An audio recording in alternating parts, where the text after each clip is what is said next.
Good morning everyone. আজ আমি একটি খুবই গুরুত্বপূর্ণ ভিডিও নিয়ে এসেছি, বিশেষ করে যাদের বয়স 40 থেকে 60 তাদের জন্য।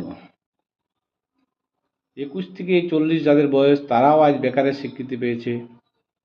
কিন্তু আজ আমাদের যাদের বয়স 40 থেকে 60, তারা কি বেকার নয়? তারা তো আজ সম্পূর্ণভাবে বেকার, কারণ তারা আজ সমস্ত সরকারি সুযোগ সুবিধা থেকে বঞ্চিত। আজ তাদের কোনো সুযোগ নেই। তাই আমার মহামান্য সরকারের কাছে একটাই আবেদন, যাদের বয়স আমাদের 40 থেকে 60, তারাও যাতে আমরা এই বেকারের আওতায় আসতে পারি, বা এই যে বেকার ভাতা সরকার দেওয়া হচ্ছে সেই আওতাতে আসতে পারি। তাই আমি সমস্ত সোশ্যাল মিডিয়ার বন্ধুদের কাছে একটাই আবেদন করব, আপনারা ভিডিওটি শেয়ার করুন, লাইক করুন। তাতে যদি আমাদের এই ভিডিওটি সরকারের নজরে আসে, আমরাও যাতে বেকারের আওতায় আসতে পারি।